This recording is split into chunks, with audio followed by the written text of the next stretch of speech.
Okay, everybody, welcome. It is once again time to brew, as promised, on my two social medias, X, the Everything app, and Blue Sky, the best parts of old Twitter app. Today we are diving right on into planeswalkers. I've got Kiora, Behemoth Beckoner here, as most of you already know. We on the PDHRC decided to do a little fun how do you do and make planeswalkers legal in the command zone for the month of January. So this is what we're doing today. What really interested me about Kiora specifically, as far as planeswalkers go, is it's a Simic commander that costs like a hybrid blue-green. This is like a big part of it for me. Because I think this is a really great commander for elves. My favorite kind of kindred build in the format. Elves love them. It's kind of known more for that than most other stuff in PDH. But I really want to play cards like Distant Melody with my elves, so I want to play Simic. The Simic options are not that great. They require your mana to be pretty specific. They require you to have a lot of blue mana sources, a lot of like access to blue mana to really take advantage of the kind of stuff you're doing. Kiora doesn't. She costs a hybrid blue-green, so you can pay it for a green 2 generic. She untaps your permanents. You can get double duty out of your like lower amount of blue sources, or like elves that tap for mana of any color, like Quirion Elf, for example. And she also has a payoff here. So when we cast our big guys that we're ramping into, we get to draw a card. So kind of hits on all axes here and lets us play a lot of my favorite cards that I want to play with other things that the current roster of elf pauper commanders are kind of lacking in at the moment. Like Arwen and Domiel and Zamet Guildmage are two that I like quite a bit, but to get repeated value out of them, you need access to a lot of blue mana, and they cost like a blue and a green, and the bulk of your deck in a deck like this is going to be primarily green spells, so your land count's going to be a little lopsided. There's a lot of like weird tricky balancing going into those cards. Not so here. So this is what we're doing. So without further ado, let's just start by playing all of our busted elf card draw stuff here. So we're just going to lead the Stampede. We're just going to get this part out of the way now. We're not going to play a lot of non-creature spells, but we're going to play all of these. Winding Way, You Meet in a Tavern. You know, these are the ones that I play in my mono green elf decks. And then because we have blue, we have access to Distant Melody, which is the big payoff here. The big reason why you want to play blue. Choose creature type, draw a card for each permanent you control that type. So you cast this, you choose elves, you draw like between 4 and 7 cards, ideally. It's pretty good.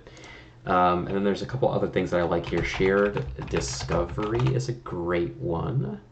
It's a 1 mana blue spell. As an initial cost, you tap 4 and tap creatures, and then you draw 3 cards. So it's just Ancestral Recall, and we're going to have tons of bodies to fuel it with. So this one's a pretty good one. And then the other one is Keep Watch. Keep Watch is an instant. Draw a card for each attacking creature. Playing a ton of creatures. If we attack all of them, we can draw a bunch of cards. These 6 spells are going to be pretty much most of the card draw that we need.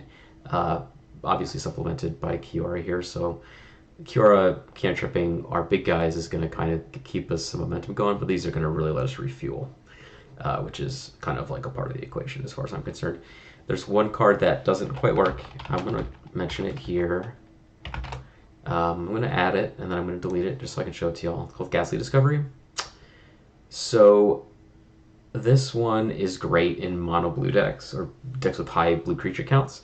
It has Conspire, so it's a 3 mana sorcery. Draw 2 cards, discard a card. It's not great, but you can tap two creatures that are blue when you cast this to copy it. So you're paying 3 mana to draw 2, discard 1, then draw 2, discard 1. So you just see a lot of cards. I like this card a lot, but it's not going to be great here because most of our creatures are going to be green. Very little exception. Probably like some of the huge things we ramp into, like there's some good blue stuff at the top end, but the vast majority of creatures are going to be green. So let's start with, speaking of creatures, the Holy Quintilogy, as I call them. Elvish Mystic. Hello, Elvish Mystic. Llanowar Elves. Boreal Druid. Fyndhorn Elf. And Arbor Elf. These are your 1 mana elves that generate mana. These 5 here. So it's kind of like the bedrock of what we're working with. Notably, Kiora also untaps permanents, not just creatures, so we can add in something like Wild Growth. and Utopia Sprawl to really just kind of explode. So we got 7 really good 1 mana accelerants here. Not that we like are, live and dying by these cards, but they really will add a lot of propulsion to our starts. Priest of Titania. We'll just do the elf payoffs now while I'm thinking about them. Priest of Titania is obviously the best. She's just going to give us a Boku bucks here. Tap for a green mana for each elf on the battlefield. Notably, for a card like this, it's not just each elf you control, it's each elf on the battlefield. So if anyone else is playing these cards, there's a lot of random tertiary elves that show up. So it's going to generate a ton of mana. There's an enchantment, a land enchantment in the vein of these two that does the same thing. It's called Elvish Guidance. 3 mana aura, put it on a land. Whenever you tap that land for mana, it produces an additional green mana for each elf in play. So the same kind of thing, just you put it on a land. It's less vulnerable. It's good. We're going to do Timberwatch Elf. Notably, like a lot of the good elf payoffs have tap abilities, and Kiora is obviously good with those. Timberwatch Elf is a perfect example. Taps to give a creature plus X, where X is the number of elves. Makes things huge. You can do it twice, which is cool. Well Wisher is the next one. This one taps to gain life for each elf in play. We're also going to get Birch Lore Rangers in here. This is kind of like a hitter from 60 card Pauper in kind of these hybrid decks because it can help your elves tap for blue mana. There's a couple other ones that are going to do that too, like Jasper Sentinel and Sentinel Stalwart. These will also let you tap for blue mana. They require you to tap an additional creature, but they produce mana of any color. Sentinel Stalwart is... Jasper Sentinel is the GOAT, 1 mana, 1/2 reach, so it's like a relevant body and has that like Springleaf Drum text. Stalwart is just a 1/1 for 1 with no other abilities, but you can tap an artifact. That's kind of where that extra equity goes. We don't really care about that. Just the ability to add extra mana of any color is where we want to be. Anyway, let's see. Yeah, Bernie, I haven't looked at y'all's list. I haven't watched the video yet. I blasted it out on the internet, but I haven't watched it yet. But I rest assured that I will. Elf payoffs. I lost my train of thought. Elvish Vanguard. Elvish Vanguard is just a little man that gets huge. It's a 1/1 for 2. It gets a 1/1 counter for anytime an elf enters the battlefield. Again, notably, is all elves, not just him. Your opponents can cast elves and he will get bigger. Let's just search for cards that have text elf. Got that one. Don't really care about that one. Got the one. Oh, Lissalana Huntmaster. That's Lissalana Huntmasters. Whenever you cast an elf, you make a token. 1/1 green for a creature token to add to our, counts. The thing about elves is that they thrive in density. You want to have, if you're going to play any elves and you want to care about them, then you want to have a ton of them. Wirewood Herald is going to be a tutor when it dies. Wirewood Herald is what I like to call him. So we'll get him in there. We're up to 14 creatures. Yeah. All right. So now we've got this. Let's look for other mana elves here.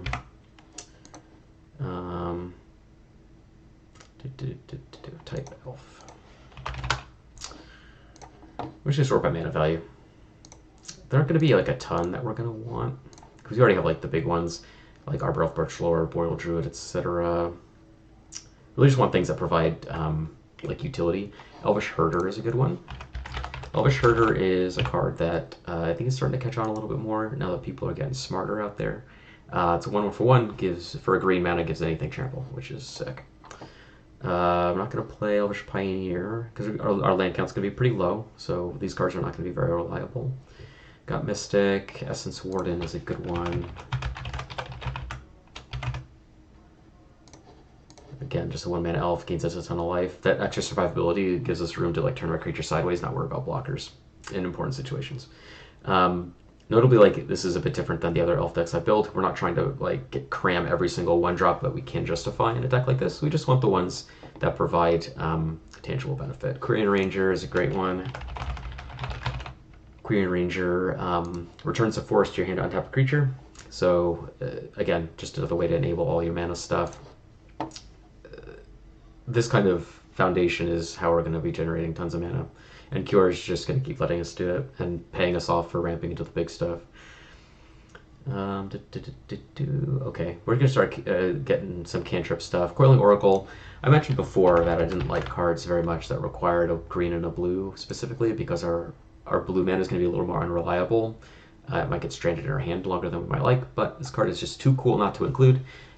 People may forget that for this grody art, Coiling Oracle is still an elf.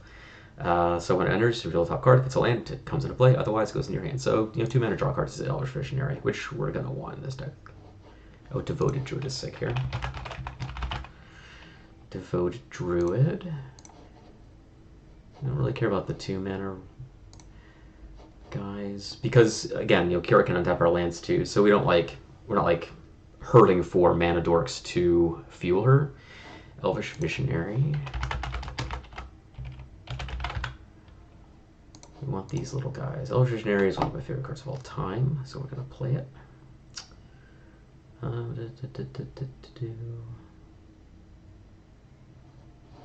These cards are pretty good. Not what we're really interested in, though. Column Breakthrough is pretty good, because it'll proliferate our counters on our Kiora. Quirion Elves is good, because Quirion Elves is good in any 2-color elf deck because when it enters, it automatically taps for green. You choose a color when it enters, and then it also taps for that color. So that's good. Quirion Explorer might be worth it because elves that can tap for other colors other than green are going to be generally pretty high value. Quirion Explorer can do that some percentage of the time. We're going to put it in. I feel happy rolling the dice with a card like Quirion Explorer. Worst case scenario, it just taps for a mana, which isn't the worst. Seeker of Skybreak is another way that we... Whoops, Seeker of Sky, not Seeker of Way. Seeker of Skybreak taps untap a creature. Pretty simple. Sylvan Ranger is going to be a piece of the puzzle here, because it can find our islands. Find Shape of Prodigy is interesting. I don't really care about paying 4 mana for a 2/2 that anticipates, but maybe we'll find room for that. Again, we kind of want to keep this part of the curve smoothing out, letting us ramp into the big stuff. No need to get fancy. Cryptid Inspector. Notably, I'm rebuilding Eudora, redesigning it again. Cryptid Inspector is a really big part of why I want to do that. Deep Denizen. Deep Denizen's cute because this card is really, really good in the mono green elf decks that are kind of starved for card draw, as though it's the end all be all. But don't need it here. Evolution Witness is something that we want. Evolution Wetness. Evolution Wetness, yeah. Evolution Witness is just a good kind of well-rounded card. Rebuys our permanents, gets big. Farhaven Elf, another one that's going to get our islands, so we want that one. Fierce Empath tutors up our big guy, so we want that one. See, I got 27 creatures, but we're easily going to play double this. That's how I like to build these decks. I'm fascinated with this card. I'm kind of enamored with it. I do love a 3 mana 3/2 flash creature. I love that it scries. I love that it's an elf. Don't know if it has a place here. So we're going to keep on going. Land or Visionary cantrips. We want that. We're probably going to go all the way up to Owlbear. We're probably not going to play the super expensive 4 mana cantrip creatures because we don't need to, but this one adds mana, and that's good enough for me. Swift Sower, not really caring about 3 mana tap creatures, 3 mana mana producers. Spring Blue Druid gets land, so we want that one. And I'll just put Wood Elves in here too, because who am I kidding? I'm going to play that.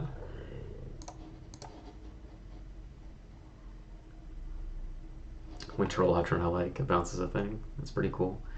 Yeah, we'll put that in here. I like it when my creatures can interact. I don't have to spend non-creature slots doing it. Basically, because we're playing Leave the Stampede, or anyway you meet a tower, we want to have the highest possible elf density we can reasonably achieve. Don't really care about that one because we have to echo it, and we have got a lot of other ways to do what this is doing. Ivyling Denizen.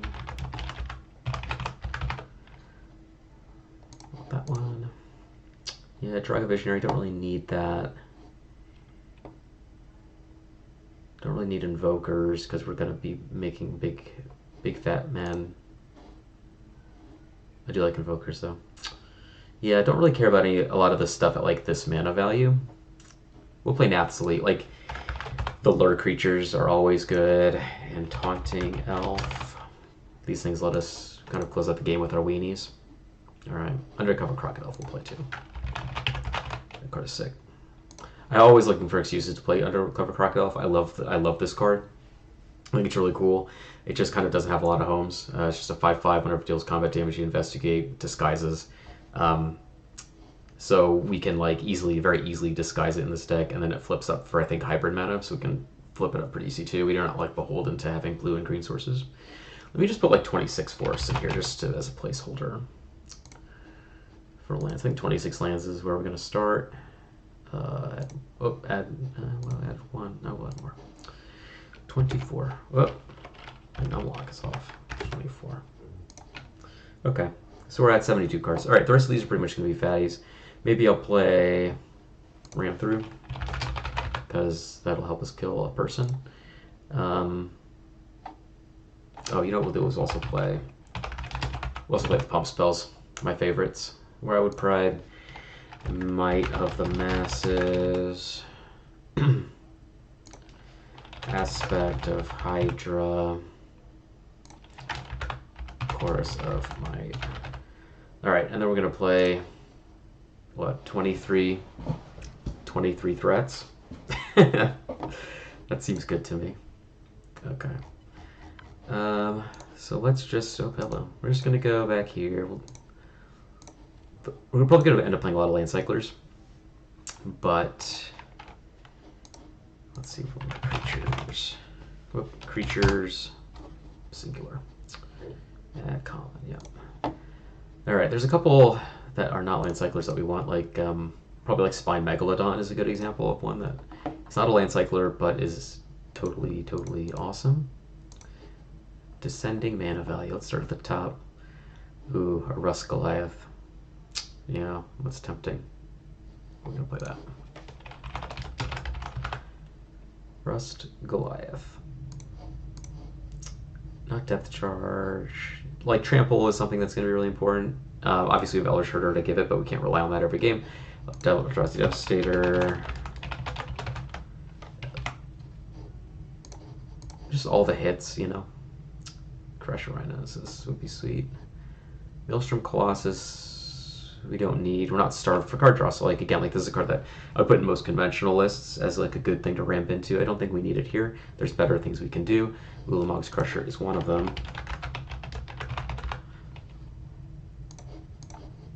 Walker of the Grove, no.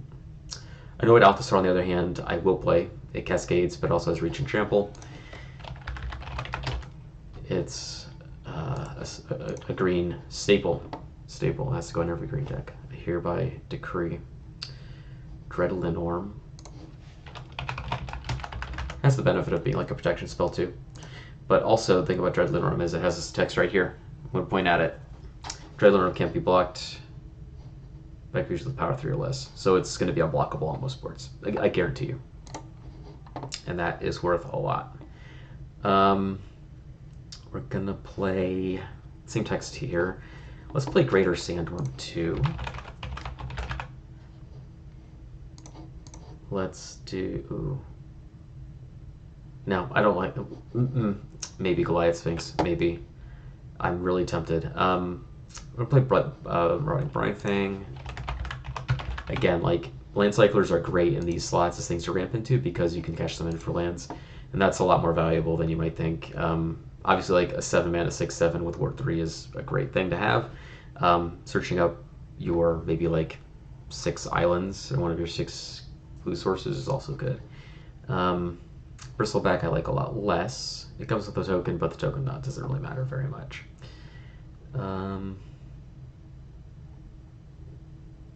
I'll play this one. Shardless Outlander, another trampling creature. Shardless Outlander. Hello. Megalodon, here we go. 5/7 hexproof under attack, scry 1, hell yeah. This card is sick. Love it. Huge fan. We'll play Swordcoast Serpent. Yeah, that's a good one. Actually, no, because it's never going to be unblockable. It's just a fat guy on a spell that we don't need. I thought better. I thought better of myself. Wrecking Beast is a good one. Wrecking Beast. Why don't we just get the trampling land cycles out of the way? Topiary, Panther, Slavering, Branch Snapper, and Timberland Ancient. Sorry if I go fast. I just know these cards very well, so I kind of know what I'm putting in. Yeah, Dreadmask is in. That's a no-brainer. Dreadmask is one of the best green cards ever printed. Doesn't matter. Doesn't matter. It's too good. It's better. It's just so good. It doesn't matter. Oh hell yeah! We're gonna play Bramble Waft and Colossal Dreadmaw. So if you ever look at a card like Colossal Dreadmaw, you think to yourself, man, this card's boring and it's bad. You'd be wrong. I've dominated tables with this singular card. I can cast, like in my Heritage Tutor deck, for example, like I can cast this on turn 3, and it beats people to death, and they are afraid of it. Like, just a 6/6 for 6 that tramples it'll kill people dead. Don't be too proud than to play something like Bramble with Behemoth. Cavern Stomper is a good one. The rate on this card is insane. It's a 6-mana 7/7. Scries 2 and enters. Just does so much shit. Dagger Megalodon. 5/7 Vigilance land cycling. Yeah, I want that one. Elfsworn Giant does not have a place because my land count is going to be very, very low, and it doesn't. I don't know. Yeah, don't really care. If I was playing a deck that like cared a lot about playing more lands, then maybe, probably. I mean, Spore Mound is good. I play it in Eudora. Eudora cares a lot about that. Moving on down. Finclade Fugitives. The Finclade Fuggies, as we call them. Genersent, a beautiful 5/7 reach, makes a food, 4 cycles. We could do better. And we do have better. We have Slavering Brain Snapper, and we've got 6 power trampling creatures, which is more where I want to be. I like having the blue ones that are not as impressive. Like, Vigilance is a better ability than Reach, obviously, but like, just like being a 5/7, 6-mana 5/7 Vigilance, you know, obviously I'd rather have play Trampling Threat, but it island cycles, so that makes up a lot of ground for me. I value that pretty highly. I just want to have all my mana. Greater Tanuki is not a cycling creature, it is a channel creature. So when you're doing your creature searches to find land cyclers, don't forget about Greater Tanuki. You discard it to search for land. It puts it on the battlefield too, so it's like a Spoils of Victory, you know, if you're familiar with that card. Or Untamed Wilds, it's the same card. Oh, we can play something like Asperious Skywatch, that's cool. 3/3 flyer, Detain. I love detaining. I don't usually look at the big blue stuff. When I build blue decks, the curves are generally pretty low, so I just gloss over these things. Dam Breaker proliferates, but it's just a vanilla 5/6. Don't really care about that. Rasa Behemoth, I like if you're playing a deck where you reliably put lands in the graveyard. This is not that deck. So, here's an interesting one. The Blankosaurus. I'm not going to put the Blankosaurus in this deck because then I have to choose sticker sheets for it, and I don't want to do that. But if you're building a deck that kind of favors creatures like this, high mana value, trampling creatures, based on the sticker sheets that we have, this is always going to be a 6/6. Oftentimes it'll be a 7/7 or an 8/8 trampler for 6 mana.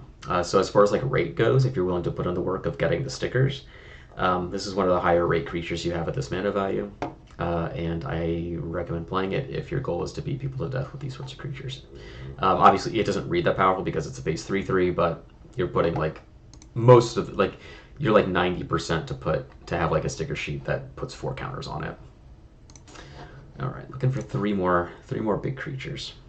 This one doesn't trample, so I don't want it. I don't care. Oh, this one flies and has prowess. Prowess doesn't matter, but the flying is pretty cool. It's better than playing like a Sign of Ugin, a 4/4 flyer rather than a 4/5. That's interesting. Interesting. This is probably just a hair below what I want to be doing. A 3/4 flyer for 6 is not it. Oh, Sky Scythe and Golfer I like. This is one that kind of went under the radar. 6/5 reach trample, can't be blocked by creatures with flying. So it's got like, it's 6 mana 6/5, which is more or less where I want to be. I'd rather be a 6/6. 6 toughness is important, but a 6/5 is good. Reach, trample are great keywords, and it has like a kind of like tertiary form of evasion. So it's something to keep in mind. Like, that's what I learned building Heritage Druid, and you know, kind of carries over a lot into this deck, is when you're looking at specific templates of creatures, like, it's really important to read every piece of the card. Because in Heritage Druid, for example, like 6 mana 6/6s with trample is kind of a baseline of where I want to be at. This does a little bit more. You lose 1 power, or 1 toughness rather, but you get a lot more text box. Alright, let's see. Oh, Scab Goliath. That's cool. That's interesting, but I don't think so, because I'll need 2 creatures in the graveyard. What are the odds? What are the odds? Maybe like, I'll import that to you, because when I goldfish this deck, it's not going, I mean, I'm not going to be like, oh, for the sake of goldfish, let's just assume. No, fuck that. Y'all can play with this card if you want. I just don't particularly like cards that have real rates of failure, and I think that's one of them. True Beastmaster, Tanadon.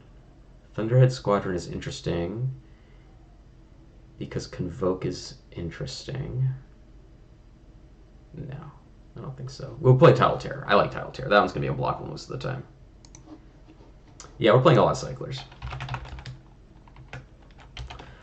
There's a lot of ways to get our mana online here. Tidal Terror is cool because we're always going to have stuff to tap to make it unblockable. So it kind of plays into that evasion thing I was mentioning earlier. You'll notice that Undercover Crocodile does not abide by any of these benchmarks that I'm putting forth, and that's okay. It's my deck, and I choose to do it. Vulpine Goliath. Maybe. I think about like 1 more spot. Yeah, 1 more. 1 more. I'm into the 5 mana stuff now. Don't really care about that. I want bigger stuff. Not playing initiative stuff. Because I don't want to. I'm not that hard up for card advantage, so I'm going to play initiative stuff. Yeah, I think that about covers it. Let's play like 1. Let's play a Conclave Naturalists.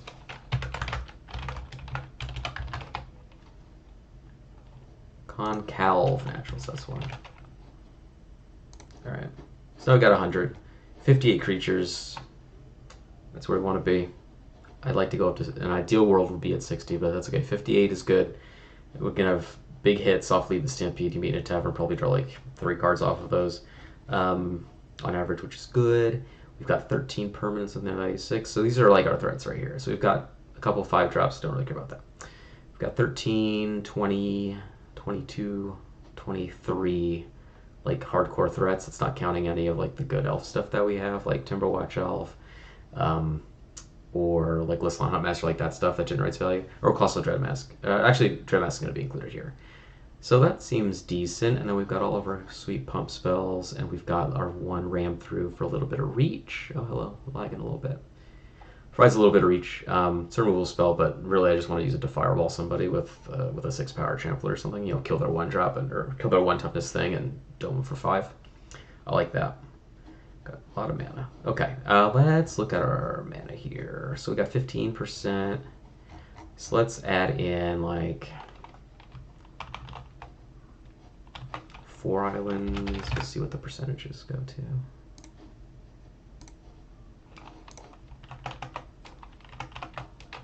There we go. 15. Let's do 1 more. Actually, you know what we'll do is we'll add 1. Hold on. We'll remove 1, and then we'll add in a Tangled Islet. That way we can get it with our Wood Elves. That's fine. Then we've got, what, 19% blue mana production. So we're about aligned with, like, the stuff on our spells. That's probably okay. Maybe I'll do one more just to be safe. Oh, and we need a Path of Ancestry. I want to have as few like lands that come into play tapped as possible. So we'll just take away an island for a path. So we've got 6 blue sources, which is probably more than enough. Yeah. All right, let's do another hand here, and then I'll just blindly playtest. Boom. So we've got what? We've got 1 to cast this, that we can Elvish Guidance. Yeah, this is fine. Okay, so we're gonna draw. That's pretty good. That'll pay off later. Land where elves go. That's even better. So we're not gonna be able to cast our blue spells for a little bit here, but I mean, again, like you can see the hand that we have, it doesn't really matter. We're gonna make a lot of mana, and Kiora will help us out. Okay. Yeah, we're just gonna do this, I think, this turn. Next turn, this will tap for 2 because it adds mana from the land, and then 1 from that. Alright, so we've got 1, 2, 3, 4, 5. So we'll just do this. Cast the Overture, we'll put this over here. Then we'll do this. Then we'll do this. Yeah. Okay, next turn. Right on time. 1, 2, 3, 4. You know, remove a loyalty counter and tap this. Cast this. 1, 2, 3. And we got 4. Got 2 floating here. So 1, 2, 3, 4, 5. Cast this. We clash. What's on top? Island. I choose to leave that on top. So we lose the clash. It's 4-2, whatever. Okay, next turn. Now we have our island, and then we do this. We just we attack with everything because Nat's Elite's going to draw all the hate.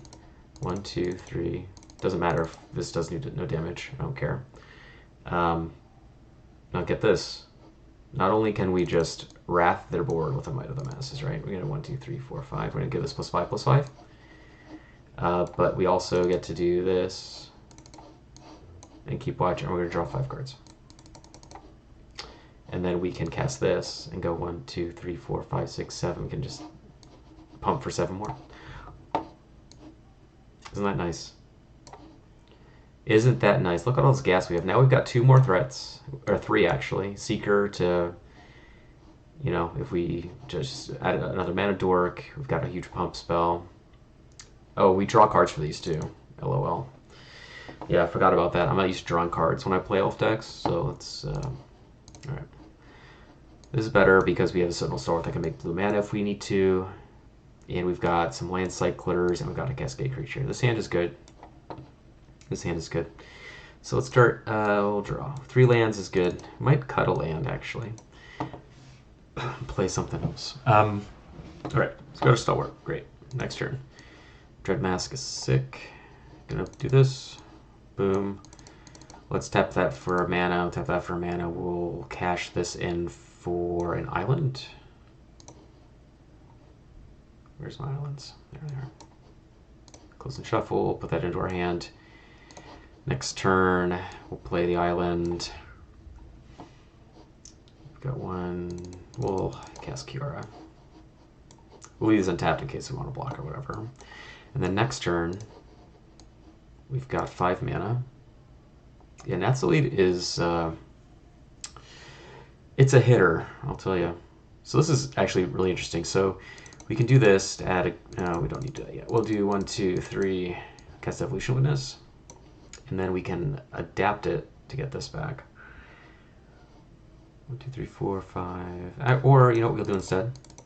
I don't care about that. 1, 2, 3, 4, 5, 6. We'll cast the Dread Mask. Not going to draw a card, womp womp, but we're going to make a germ.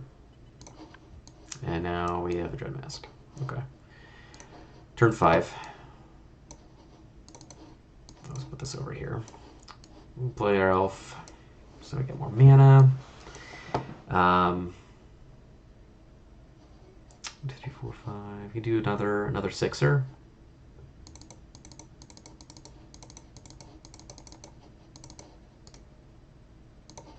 This time we get to draw a card. That's good. Okay. I mean, if only thing on my land drops, Silver Range would be better. Would be better, but now we can cast this. So we put this on the stack. We cascade. Boom. Ram through. Yeah, let's do that. We're gonna ram through something and dome somebody out with this thing. And then it enters and we draw a card. Yeah, so we have all the mana we could ever dream of. We cast Evolution Witness so we can get our Shardless Outlander back should we want to. This is like just a really good position. Yeah, let's go back. Oh, oof, these things would be sick. So, hypothetically, okay, so we put that on attack. We've Darley this Stampede. Hypothetically, let's cast it. Let's cast it. 1, 2, 3, 4, 5. I'll draw 4 cards.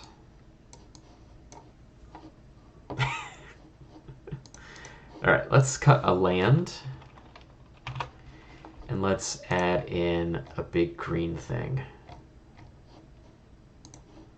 A big green thing.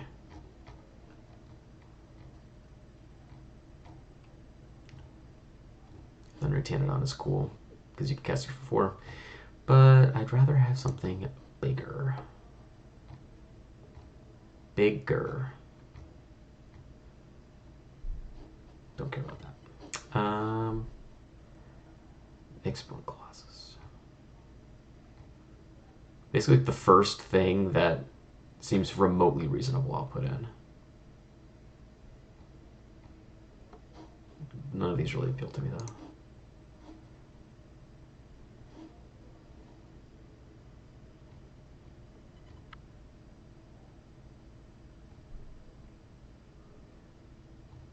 We can just play something stupid like Flourishing Hunter. What's this? Dreadlight Monstrosity. It's pretty cool. Crawworm. An homage to the Great One. Crawworm. The first card that, 90% of Magic players saw and said, oh, holy shit, that card's awesome. Oh, correct, Angela. We'll do that one. 6 mana, 6/5. Doesn't trample. No, I don't care about that. No, we're not doing that. I changed my mind. I'm allowed to do that. Warped Tusker. No. Go back to page 1 here. The big 7 mana guys. Okanor Warrior may be it. Just a 5/7 Vigilance Trample. The card's sick. I don't need cards in Tusker. Oh, no, Goliath Sphinx. That's what we're doing. The coolest one. There's a significant chance we will never be able to cast it, but that's okay. That's okay. It's awesome and it's in the deck. We're just gonna playtest. This hand blows because we only have 1 island and we need a forest, and we're not gonna draw it. Yeah, so we're gonna restart. Okay, this hand is good. Actually, it's not because we have no creatures. Although we are favored to draw into them. Yeah, let's keep it. I'm gonna keep it. I'm gonna roll the dice here. We're gonna turn 1. We're gonna draw. See, we're off to start. Path of Ancestry. No, wait. My commander's not an elf. Why am I playing Path of Ancestry? I'm such a fucking idiot. God damn it. Alright. I apologize for my momentary lapse of judgment there. Alright. Anyway, we're gonna start with this one. This is good. Okay, so we're just gonna cast this. We're gonna have access to Boku manas. Put Elvish Guidance on this. Play this. Okay, so now what we can do, so yeah, we've got 2, 3, 4, 5, 6 mana. So we're going to start with this. Now we have 6 mana again. So what we'll do is we'll do this, and we'll cast this. And then we will untap this. We'll add 4 mana. Cast this. Have 1 floating. Go up to 5. Not enough for Greater Tuki. We'll save that for the next turn. That's pretty decent. Now we've got stuff to cast. All right, here we go. So we're gonna do 4 mana, untap, 8, 9 mana. Cast this. Go down to 3 green floating. Trigger this. Draw a card. Okay. So we got 3 green. Move locally, untap this. Add 5 more. So we've got 8 mana. Cast this. Go down to 2. Draw a card. Okay. Why not Command Tower? I'll tell you why not Command Tower. Because I probably should, and I'm rushing through this to provide good content for you, and you're ruining it. Okay, first of all, before I add in a Command Tower, look at this beautiful untap on turn 5. Look at it. Look how much stuff we can do. So we can do this. I've got another elf. So now what happens is we go 1, 2, 3, 4, 5, 6. Got 12 green mana here.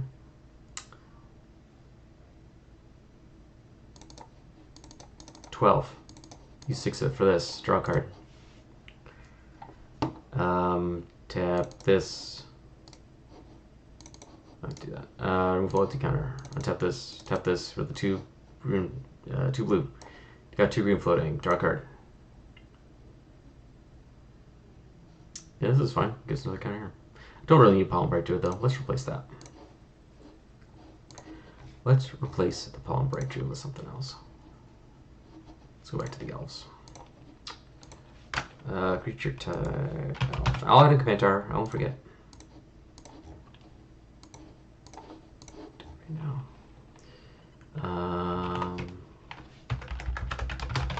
Command Tower. There we go. Alright, mana value. Let's see what we got. Just need something. We could do something like, you know, let's get something big. What's like the biggest else we can get here? Beastmaster might be interesting. Just pump the board.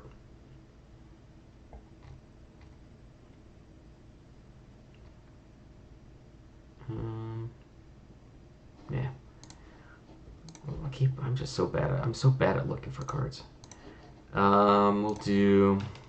Let's look at the fatties again. We'll put another fatty.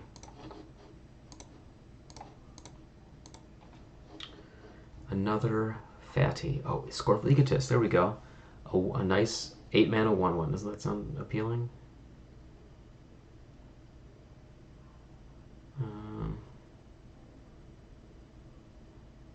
Let's just get a Duskdale Worm. 7 mana 7/7. Trample. Yeah. Sounds good to me. Keep it simple, stupid. That's good advice. You know? Alright, let's go back in. This is kind of like my big concern is like throwing a bunch of stuff in a deck is great, but like playing it, making sure that you actually are able to cast your spells is a tough thing when you're running on such slim margins. Alright, this hand is... Oof, we got a lot of beef here. This is fine though. Might be a little slow, but that's okay. Turn 2, cast this. We've named blue, so that's blue mana. Pass, play land. Got a lot of blue mana in this game, which is good. So we got 4. Cast this. Is there anything we can do for 2 mana? No. In turn 4, we untap. We've got access to 1, 2, 3, 4, 5. So we can.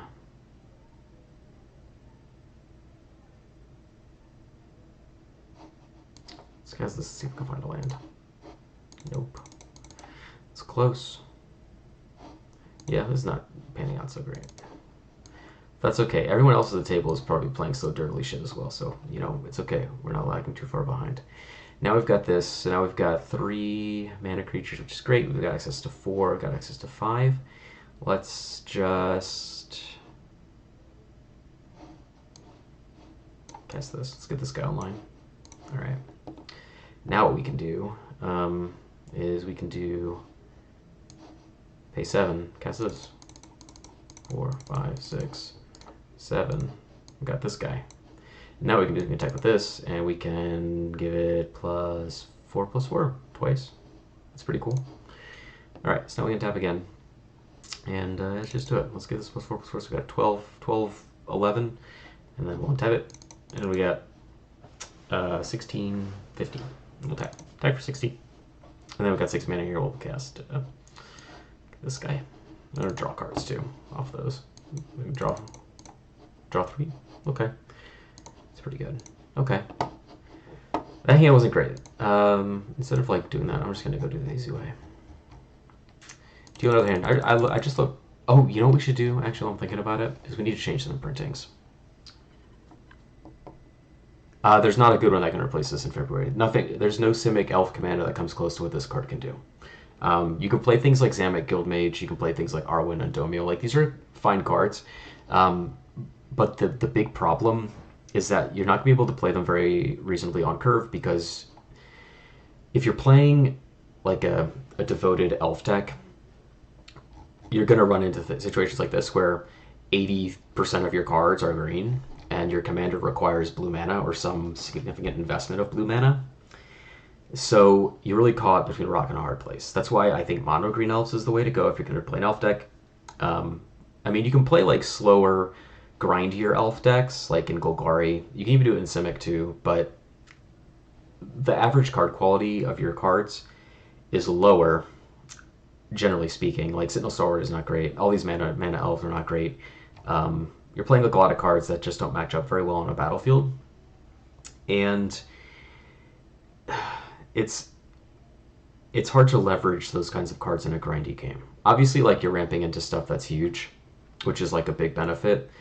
But if you're looking to like trade resources with people and like grind out a game, it's not the best way to go. I think you really just need to lean into what makes you more powerful than the rest of the table, which is why I like Heritage Druid. It takes advantage of the mana production on a much more consistent and extreme basis. So like, you know, a Colossal Dreadmaw on turn 5 or turn 6 is not that big of a deal. Like generally, if you play it turn 3, then it's like a big threat. And if especially followed up turn 4 and turn 5 with more 6/6s or whatever, you really need to like exploit what makes elves really powerful, I think, in order to make a real dent in a game. And like swapping out something like this for a much slower, more methodical commander that requires a lot more setup, like Zamek Guildmage, that's my favorite one. I mean, you just lose a lot of explosiveness, and you can play games with cards like that, but you really have to be very careful how you build your deck, because you're going to have to play a lot more blue mana sources, and it's going to pull away from the stuff that makes you strong, is my opinion. But, I mean, really the answer is what replaces this come February is I just play Heritage Druid again. That's I think a better answer. This deck does seem incredibly fun, and it is incredibly fun. And I encourage you all to still like Rule Zero it after January is over. Obviously, like a big reason why we're doing this is to kind of deal with the stigma of Rule Zero a little bit. For example, you don't get a lot of people doing it because people are afraid of how people are going to react, right? Like if I come up and say, I'm going to play my Kiora deck to a random pod, and they're like, I don't know about that. I have no frame of reference for what that card is. I don't know if it's going to make the game miserable. Let's just be on the safe side and not do it. You know, that's fine. After something like this month where we encourage people to play with these cards more, the idea is to give people a better frame of reference for what these cards do and how they impact games, so that more people are more willing to not only play Rule Zero commanders like this, but be more accepting when other players want to do it. So that's answer number 3 to your question, is what replaces this in February. Nothing, because you can still play it as a cool Rule Zero option. So yeah, you know, one answer 3 ways. Anyway, let's get on the visual spoiler. I got 10 minutes. We need to go through some printings. We need to change some printings here. This is one of my favorite parts of the hour.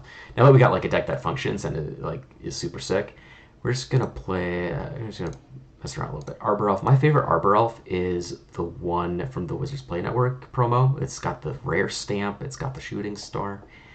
It's got the centered rules text. It's a really beautiful card.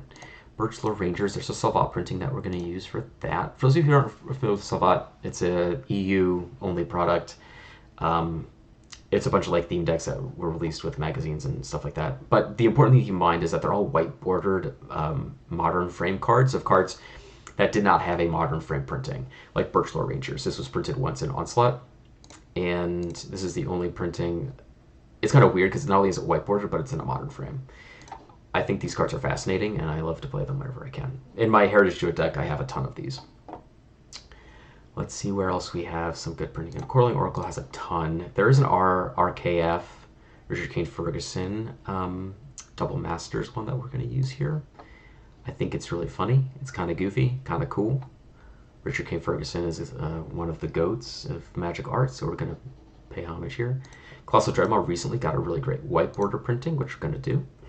Conclave, Naturalists. We're going to use the Origins promo. This is the one that I have in my Heritage Druid deck. A lot of the ones that I play, a lot of the cards that this shares with my Heritage Druid list, I'm going to use the ones that I play in paper because those are my favorites. Devoted Druid, we're just going to do Shadowmoor, the OG. Dreadlord, Iconic Masters, no thanks. A non-white border Salvat, no thanks, not interested. There was another version of Salvat that came out later, like 6 years after the original one with the white borders. That has black borders. I don't really care for that as much. It's not as compelling to me. Elvish Mystic. We're going to use... Where's the one? There we go. The Secret Lair. Although... I do kind of like the Lord of the Rings. There's a lot of Lord of the Rings, like good Lord of the Rings printings. No, we're gonna do the Secret Lair one. I mean, look at this. Look at that card. That's a great one. Elvish Vanguard. There's a Salvat printing for this. We're gonna do that.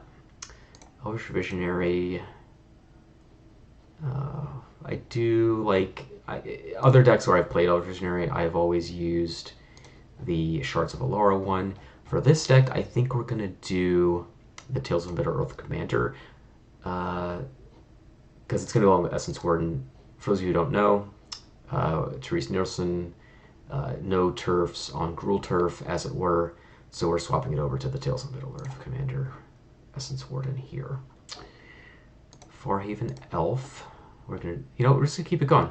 Tales of Middle-earth Commander. For those who don't remember, there was a Middle-earth, or a Lord of the Rings promo, or not promo, Elf Commander deck, so that's where a lot of these cards come from. We're going to play with those. They look really nice. I mean, they're really, really beautiful cards. Anyway. Fierce Empath. There is... What are we going to do here?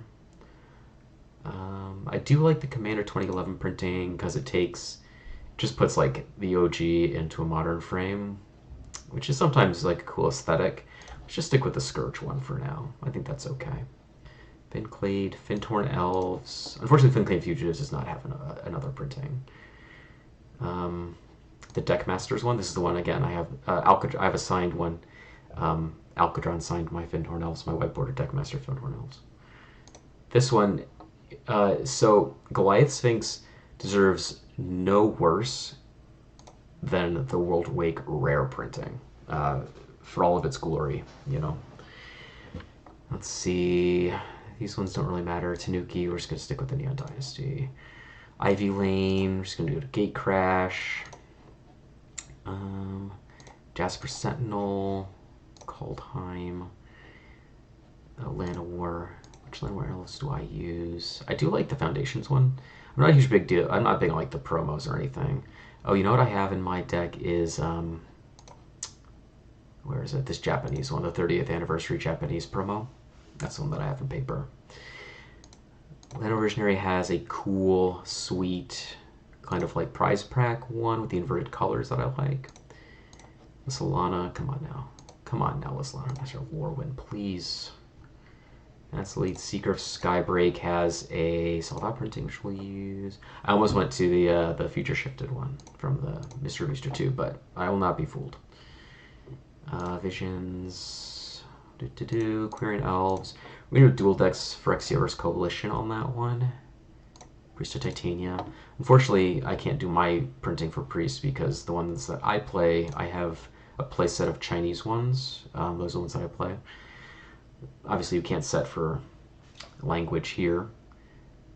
Oh, did I not cut Pollen Bright Druid? I meant to. Get out of here. These ones do not have extra printings. Sylvan Ranger. We're just gonna, until they print a non-foil version of this, I will continue to play the Magic 2011 version. Taunting Elf, yeah, Rebecca Gay, perfect. Well Wisher has a self-out printing that we're going to use. Sometimes, you know, it's kind of baffling to kind of sit back and just reckon with the fact that all of this is stored in my brain. You know, it's kind of fucked up. There's self-out printing here that we're going to use. What else has a rare? Okay, so we could do Tales of Middle-earth Commander. That's might be what you're expecting. However, there's only one version of Wood Elves that I will ever put in a deck. There's a beautiful Rebecca Gay art. I have two. This is the one in my Heritage deck, the Black Border, the Portal version. It was a rare in Portal, for those of you who don't know. Tutoring a Forest was just that powerful. There's also a cool uncommon starter 1999 version with the Silver Star. We're going to go Portal on that one. And then Wirewood Herald has a self-out printing that we will use. All right, Distant Melody, no. I like this art, but I prefer... Look, yeah, Bill, no, hang out for the rest. We're doing our printing swaps right now. So, you know, this is not the worst time to tune in. Yeah, Corey one's cool. We're just going to do OG Mirrored and Besieged here. Discovery, Winding Way, Mina Tavern, yeah. These ones, nothing really to do. Move this one back to the Jumpstart 2022. The cool art for that one. Wirewood Pride has a self-out printing. We will use that. Elvish Guidance. There's only one version of that card. Utopia Sprawl. There's been a couple versions of this card that come out recently. There's like a retro frame from Ravnica Remastered. There's a Wilds of Eldraine. Secret Lair. We're just going to do Dissension. Just keep it simple. Wild Growth. I actually am a really big fan of the... I really like this art, like the Dominaria Remastered art for Wild Growth. It's the 7th edition art, is really what it is. I wonder what that is. That's pretty cool. It's the 7th edition art. But I really like it. Oh, it's a 5th edition. Okay. There's a beatdown box set version. Wild Growth has a lot of really cool printings. I really like that 7th edition art with a nice, clean, crisp frame like this, like retro black border frame. So we're going to pick that one. And then Command Tower. I will not play the Doctor Who Command Tower in any circumstances. I feel like the ones that I use change every once in a while. I do like this one that came out with the Eldraine Brawl decks. Yeah, the Ice Age one's great. The Dominant, like I'm a huge 7th edition fan, and 5th edition as well. Just a lot of really interesting art pieces from those sets. So I like to take advantage of those. Where is it? I know it's this art, but it has to specifically be from the Brawl decks. That's the one I'm looking for. You know what you should do, Bill, is get a there we go, get a 30th anniversary Wild Growth. Is that, yeah, the, you know, the one that everyone calls a proxy. All right, and then forests. We're gonna keep it pretty simple. We're gonna do the Eldraine full arts, like the Wilds of Eldraine full arts. These ones. I love the art on these lands, and they are even. I mean, they're both beautiful.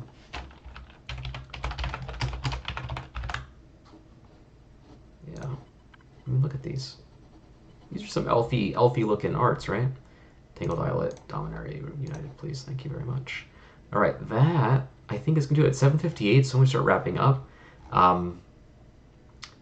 Thank you, everyone, for tuning in, watching me build an elf deck. I love building elf decks, and this is no exception.